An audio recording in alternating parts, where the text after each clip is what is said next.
देखा, अभी तो पिताजी के पास बहुत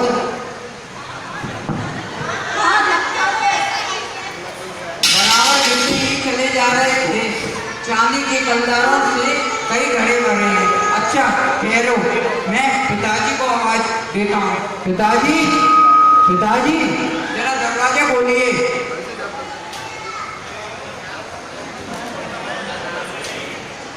धनीराम बुजुर्ग हो गए हैं, उनके हाथ पैर भी अच्छे से काम नहीं कर रहे हैं और बच्चों ने उन्हें एक टूटी फूटी से तलवारी दी थी जिसे धनीराम लगाने में बड़ी परेशानी हो रही है। को शायद करना पड़ रहा है। हाँ बोलो बेटा, क्या बात है? सब कुशल तो है? पिताजी, आप तो रुपए गिनने में तल्लीन थे कि आपको खाने की भी चिंता नहीं थी। हम आपको कब से आवाज लगा रहे हैं। हाँ, पहले भोजन तो कर लीजिए। अरे क्या करूँ, बहुत दिनों से रोका बिना गिनी पड़ी थी, तो मैंने सोचा कि आज गिन ही डालूं, इसलिए मैंने गिनने बैठे।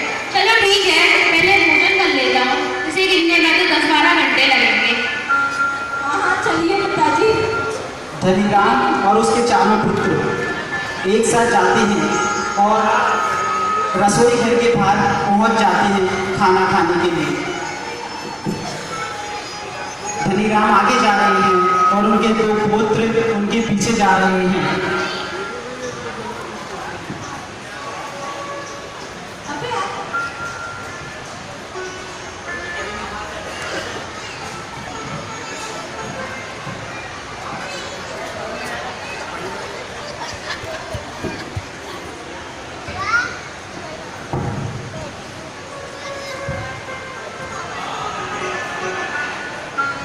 क्यों बच्चों, दादाजी की सेवा करोगे ना? हाँ करेंगे बाबा, हम जरूर करेंगे। तो फिर तुम्हें खूब माल मिलेगा। कितना माल है बाबा, जरा हम भी तो बताओ। खूब माल है मेरे पास, और 4 सोने की ईंटें भी हैं। बाबा, सोने की ईंटें कैसी होती हैं, जरा हमें भी तो बताओ। तुम देखोगे सोने की? हाँ बाबा, हम जरूर देखेंगे। चलो मेरे साथ। धनीराम आगे आगे जाते हैं और उनके चारों पुत्र और बहुएं भी उनके पीछे पीछे जाती हैं और छुप छुप के देखते हैं कि कैसी है सोने की ईंटें। ये रही सोने की, देख ली? हाँ देख ली बाबा, ये हमें दोगे ना बाबा? हाँ, मैं ये तुम्हें जरूर दूंगा अगर तुम मेरी सेवा करोगे तो। हाँ बाबा, हम आपकी सेवा जरूर करेंगे। और इसी प्रकार उनके चारों पुत्र और बहुएं वहाँ से चली जाती हैं और धनीराम अपने कमरे में बैठे रहते हैं और उनके पुत्र भी नीचे आ जाते हैं। कुछ समय बाद जब धनीराम किसी कार्य में व्यस्त थे तो उनके बड़े बेटे छगन का प्रवेश होता है। पिताजी, पिताजी, हाँ बोलो बेटा, क्या बात है? बैठो। मुझसे कुछ बातें करनी है। हाँ बोलो बेटा, क्या है? मैं आपका बड़ा लड़का हूँ, इसलिए मेरी जिम्मेदारी सभी पर है। मैं ये चाहता हूँ कि आज से आप भोजन मेरे यहाँ करें। हाँ ठीक है बेटा, मैं तेरे यहाँ ही भोजन किया करूँगा।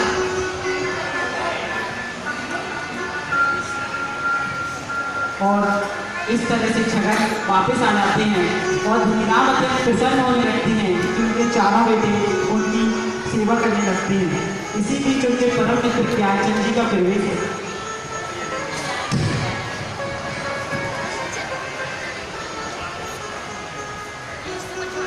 कहिए धनीराम जी, कैसी गुजर रही है? क्या बताऊँ मैं?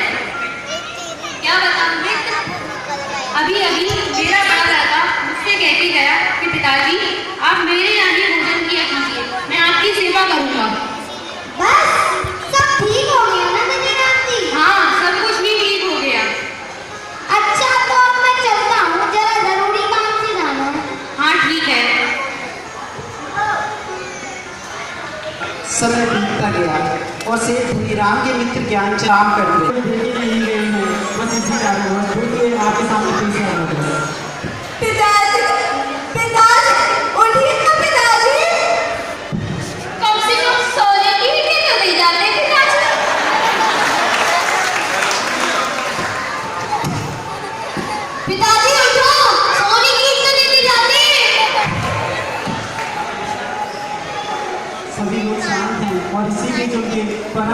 ज्ञानचंद जी को प्रवेश। क्यों भाई, क्या यहाँ तो शमशान नहीं ले जाना? अरे भाई, आप सब कुछ भूलती नहीं, क्या बात है? बात यह है ज्ञानचंद जी, इस अलमारी को छोड़ कोई बाहर नहीं जाना चाहते।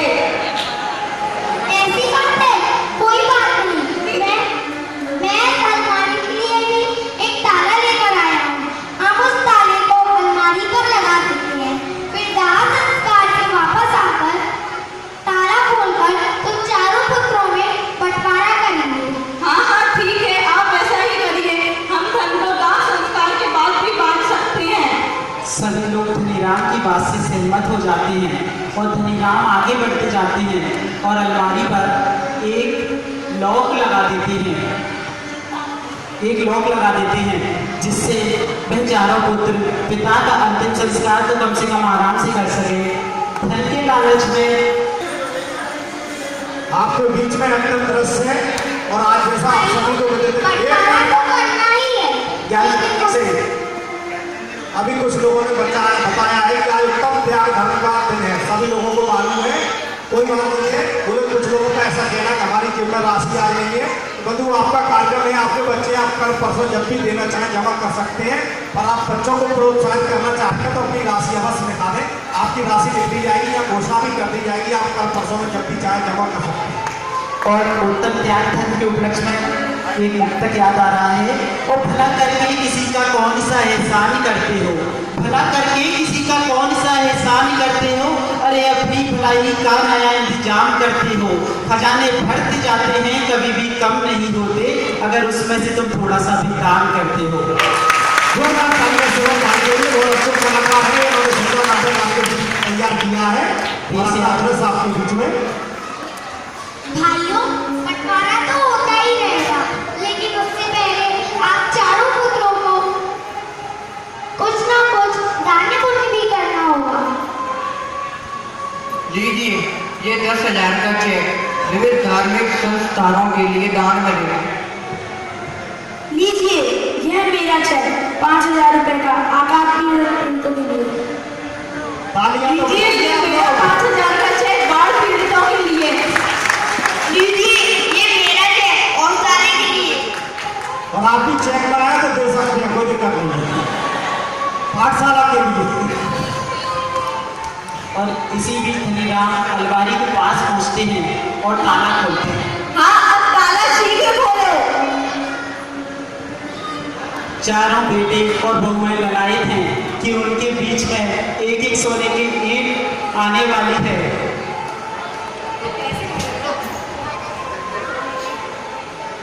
अलमारी खुल चुकी है, जोरदार तालियां बजाइए। ज्ञानचंद का अलमारी खोलना और चारों भाई का अलमारी की ओर देखना। ज्ञानचंद एक एक ईंट से पॉलीथिन निकालता है और उसे देखकर वे चारों पुत्र रोने लगते हैं और बहुएं भी रोने लगती हैं।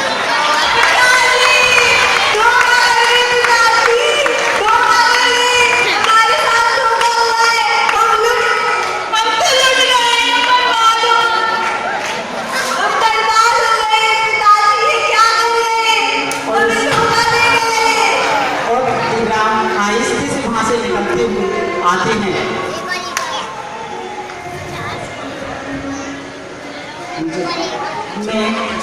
मैं आप सभी से निवेदन करता हूँ कि आप अपने बच्चों को इतना तो पढ़ाना कि वे कुछ लायक बन जाएं, पर इतना मत पढ़ाना कि वे माँ बाप को ही नालायक समझ बैठे। बच्चों को लौकिक शिक्षा के साथ साथ धार्मिक संस्कार भी अवश्य है, नहीं तो कहीं आपका भी हाल मेरे मित्र धनीराम जैसा ना हो। जोरदार तालियां। और आप सभी से आग्रह है